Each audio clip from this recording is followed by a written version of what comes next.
तो आज का हमारा टॉपिक है शासक और अभिलेख। तो शुरू करने से पहले आपको एक क्वेश्चन मैं दे रहा हूँ, इस क्वेश्चन का आप आंसर दीजिएगा, वरना आपको वीडियो के एंड तक आपको इसका आंसर मिल जाएगा। तो क्वेश्चन है, उद्धवलिखित किस सातवाहन नरेश को नासिक प्रशस्ति में एक बहमन कहा गया है? तो इसके 4 ऑप्शन है आपके सामने।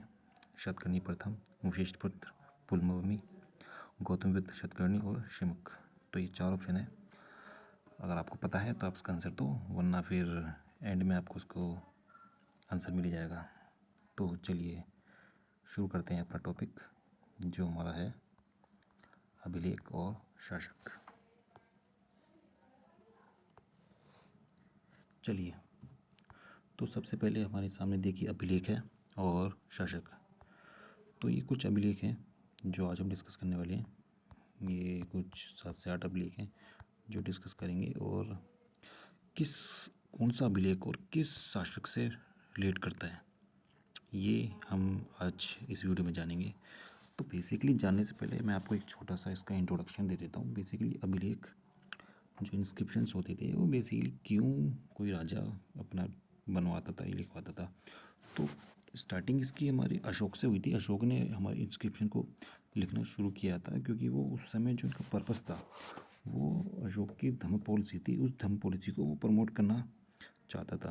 लेकिन जैसे जैसे बाद में जो नए नए रूलर्स निकल के आए, वहाँ पे जो धम्म था, धम्म की पॉलिसी से चेंज होकर वहाँ पे उनका पॉलिटिकल, इकोनॉमिक और जो उनका मिलिट्री एक्सपेंशन होता था, और जो जो एक्टिविटीज़ वो अपने ड्यूरेशन में करते थे, वो सारी एक्टिविटीज़ वो क्या करते थे, उन इंस्क्रिप्शन पे या उन अभिलेखों पे वो क्या करवाते थे, लिखवाते थे। और जिससे वो जनता के बीच में थोड़ा पॉपुलर हो सकें और जनता का थोड़ा सपोर्ट भी उनको हासिल हो सके, इसलिए ज़्यादातर शासक अपने उसमें अभिलेख वहाँ पे लिखवाते थे। तो ये बेसिक इसका एक इंट्रो है। तो आप डिस्कस करते हैं कि कौन सा अभिलेख किस शासक से रिलेट करता है। तो सबसे पहले हम बात करते हैं हाथी गुम्फा अभिलेख की। ओके, देखिए थोड़ा अगर मात्रों में मिस्टेक हो सकती है क्योंकि ये हिंदी टाइपिंग है, तो उसको मैनेज कर लेना।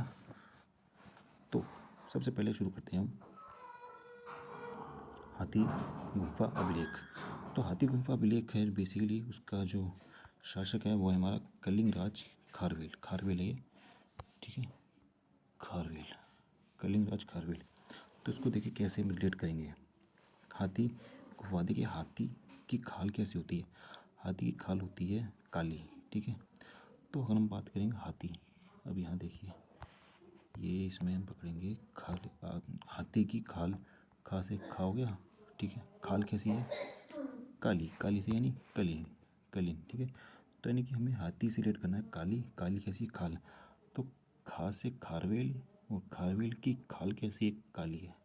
तो हाथी गुफा जो अभिलेख है वो किससे रिलेटेड है, हमारा कलिंग से रिलेटेड, कलिंग यानी काली, ठीक है, काली राज खारवेल।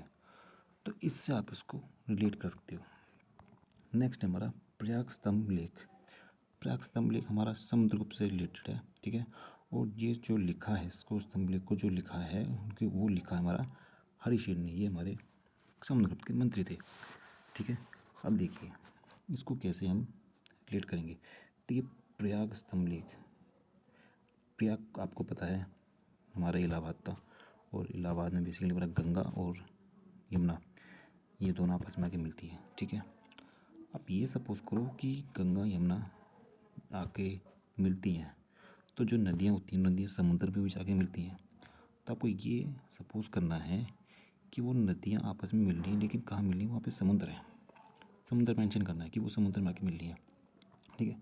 तो इससे आप ये अंदाज़ा लगाओगे कि जो गंगा यमुना का जो मिलन हो रहा है वो समुद्र में हो रहा है। समुद्र यानी प्रयागराज में हो रहा है। तो प्रयागराज कहाँ पर है, मतलब वहाँ पे समुद्र है, क्योंकि यहाँ पे गंगा यमुना के मिल रही है। तो इस तरह से आप देख सकते हो कि जो समुद्रगुप्त है, समुद्रगुप्त यानी कि यहाँ से आप लो समुद्र, ठीक है। तो समुद्र में क्या आके मिल रही है, गंगा और यमुना आके मिल रही है, ठीक है। और कहाँ मिल रही है ये जगह, ये है प्रयाग में, प्रयाग नहीं प्रयागराज। और प्रयागराज क्या है हमारा, प्रयाग स्तंभ लेक, ठीक है। ये लेक हमारा समुद्रगुप्त से रिलेटेड है, ठीक है, ठीक। अब देखिए जो समुद्र है, समुद्र में आपको पता है नमक पाया जाता है, ठीक है। और नमक हमारा एक स्टेट है जहाँ पर सबसे ज़्यादा नमक का प्रोडक्शन होता है, वो है हमारा गुजरात। गुजरात का जो रण वाला एरिया है, रण ऑफ कच्छ, याद ही है आपको। तो रण ऑफ कच्छ वाला एरिया, वहाँ पर नमक का प्रोडक्शन सबसे ज़्यादा होता है और वहाँ पर नमक पाया जाता है। ओके, तो रण से आप याद करोगे नमक, ठीक है। तो समुद्र में नमक पाया जाए और नमक कहाँ पे हमारा रण में। तो यहाँ एरंड जो लेक है, एरंड लेक हमारा समुद्रगुप्त से ही रिलेट करता है, ठीक है। तो इससे आप दो रिलेट कर लोगे, प्रयाग यानी कि समुद्र, क्योंकि यहाँ पे गंगा यमुना जाके मिल रही है और समुद्र में ही हमारा नमक है, नमक का हमारा रण में पाया जाता है, ठीक है। अब देखिए नमक से आपको एक चीज़ और रिलेट करनी है, नमक से आपको रिलेट कर लो दंत मंजन। कभी कभी लोग क्या करते हैं, दांत से अपने दांतों को साफ़ करते हैं ना, तो कभी कभी वो नमक को दंत मंजन की तरह यूज़ करते हैं, ठीक है। तो जो एरंड लेक है, एरंड लेक में जो समुद्रगुप्त की पत्नी है उनका नाम है दत्त देवी। तो दत्त देवी नाम उनका मिलता है समुद्रगुप्त की पत्नी का, ठीक है। दत्त को दंत से रिलेट करो, दंत में क्या यूज़ होता है, नमक यूज़ होता है, नमक का मिलता है रण में मिलता है, रण क्या होगा, एरंड होगा, ठीक है। एरंड किससे रिलेटेड है, हमारा समुद्रगुप्त से रिलेटेड है, ठीक है। तो ऐसे आपको चीज़ों को रिलेट करके चलना है, ठीक है। उसके बाद एहोल अभिलेख, एहोल अभिलेख हमारा किससे रिलेटेड है, पुलकेशिन सेकंड से। अब देखिए इसमें मैं क्या करता हूँ, एक पुल बना देता हूँ। पुल है यहाँ पे, पुल रखा है, तो मैंने एक पुल बना लिया, ये ऐसे करके मैंने एक पुल बना दिया। बीच में क्या कर दिया, ये इसकी दो डंडे हो गए, पिलर्स हो गया ये पुल। नीचे क्या हो गया, दो इसके डंडे हो गए, मतलब ये पिलर्स हो गए। अब ये जो बीच वाला एरिया यहाँ पे देखिए, ये होल सा हो गया, ये वाला एरिया यहाँ पे होल हो गया है, ठीक है। पुल के नीचे होल हो गया है, ठीक है। तो यानी पुल क्या है हमारा, पुल के सीन, और होल क्या है हमारा, ए होल। तो इससे आप इसको रिलेट कर सकते हो कि यानी कि जो एहोल अभिलेख है किससे रिलेटेड है, वो पुल के सीन से रिलेटेड है। पुल के सीन यानी कि पुल के नीचे क्या इतना बड़ा होल हो गया है, तो इससे आपको अच्छे से याद हो जाएगा, आई होप। दैन उसके बाद आगे बढ़ते हैं, हमारे पास है ग्वालियर अभिलेख। ग्वालियर अभिलेख प्रतिहार नरेश भोज के द्वारा ये लिखा गया है, ओके।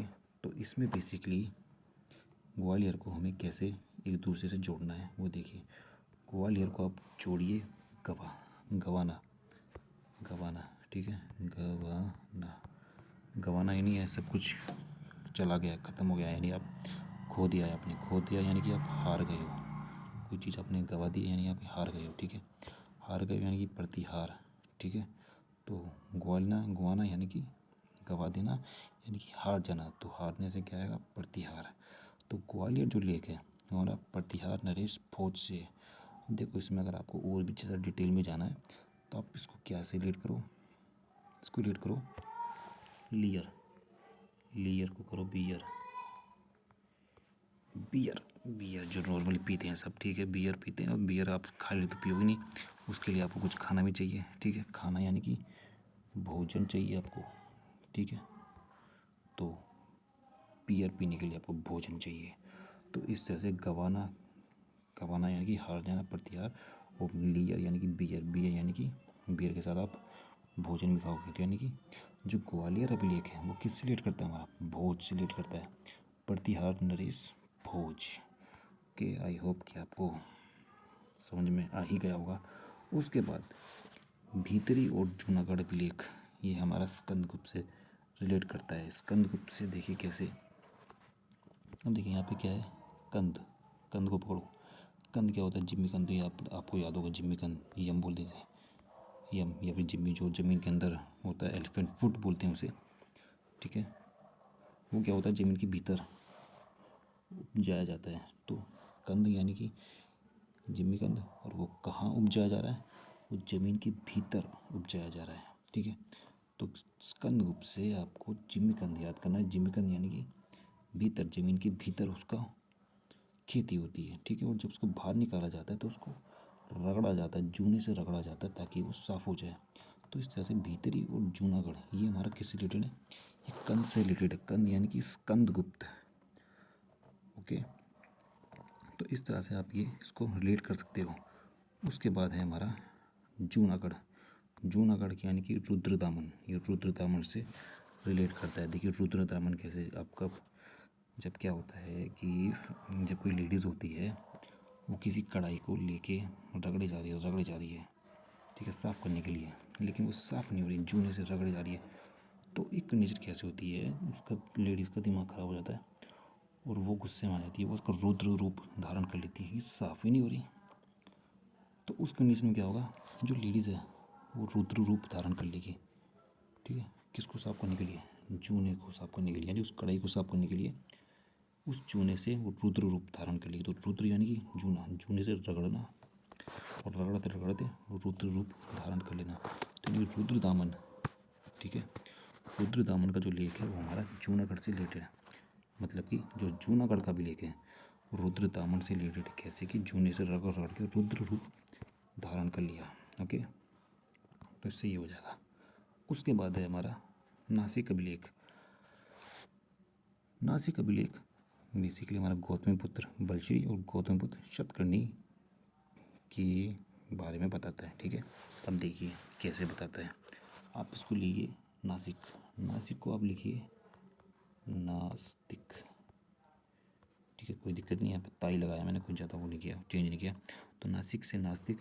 अब आपको पता है 6th सेंचुरी BC में हमारे देश में डिफरेंट रिलीजियस व्यूअर्स का, थिंकर्स का इमर्जेंस हुआ, जैसे कि महावीर और गौतम बुद्ध, ठीक है। तो वो क्या थे, वो नास्तिक संप्रदाय से बिलोंग करते थे।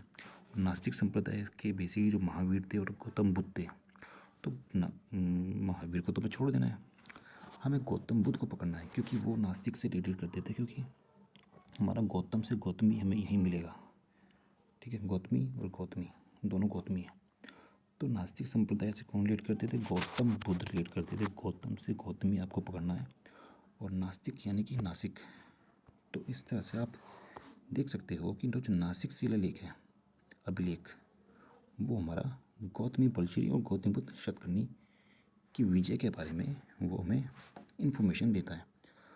तो इस तरह हमने ये देखा कि कौन सा अभिलेख किस किस तरह मेंशन है। एक बार देख लेते हैं हाथी गुफा अभिलेख, जो हमारा हाथी की खाल कैसी होती है, काली होती है, काली से कलिंगराज खारवेल।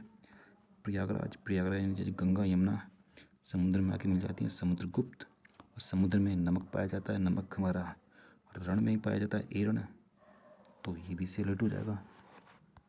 उसके बाद एहोल, एहोल में क्या किया हमने, पुल बनाया और पिलर बनाए, वो इतना बड़ा होल हो गया, तो यानी पुल के नीचे होल, एहोल। देन ग्वालियर, ग्वालियर यानी गवालियर यानी हार गए तो प्रतिहार नरेश भोज हो गया, क्योंकि बियर पी ली भोज के साथ, भोजन के साथ, ठीक है। उसके बाद जिम्मी कंद, कंद यानी कि स्कंद, ठीक है, उस कंद कहाँ उगाया जाता है, ज़मीन के भीतर, उसको रगड़ के साफ किया जाता है, ठीक है। अब चूने से रगड़ रहे हैं, रगड़ के जूने से रुद्र रूप धारण कर लिया, तो यानी कि जूनागढ़ का अभिलेख है हमारा रुद्रदामन का। उसके बाद है नासिक से नास्तिक, नास्तिक कौन थे हमारे, गौतम बुद्ध यानी कि गौतमीपुत्र शतकर्णी और बलश्री। तो इस तरह से आप इसको रिलेट कर सकते हो, और आई होप कि आपको अब ये जो क्वेश्चन है इस क्वेश्चन का आंसर आपको मिल गया होगा। कभी कभी ऐसा होता है कि हमें क्वेश्चन नहीं समझ में आएगा, लेकिन कुछ चीज़ों से हम क्वेश्चन को, उसके आंसर को आइडेंटिफाई कर सकते हैं। आई होप कि आपको इसका आंसर मिल गया होगा। कमेंट बॉक्स में इसका आंसर देना, और अगर आपको वीडियो अच्छा लगा हो तो उसके बारे में फीडबैक दे सकते हो। बाकी सब्सक्राइब और कमेंट करने की तो ज़रूरत नहीं है, वो आप अपने आप कर दोगे। ओके, जब तक के लिए नेक्स्ट वीडियो में जो भी अभिलेख बचते हैं देन मैं उनको बाकी कवर कराऊंगा। तब तक के लिए आप अपना काम जारी रखिए। All the best.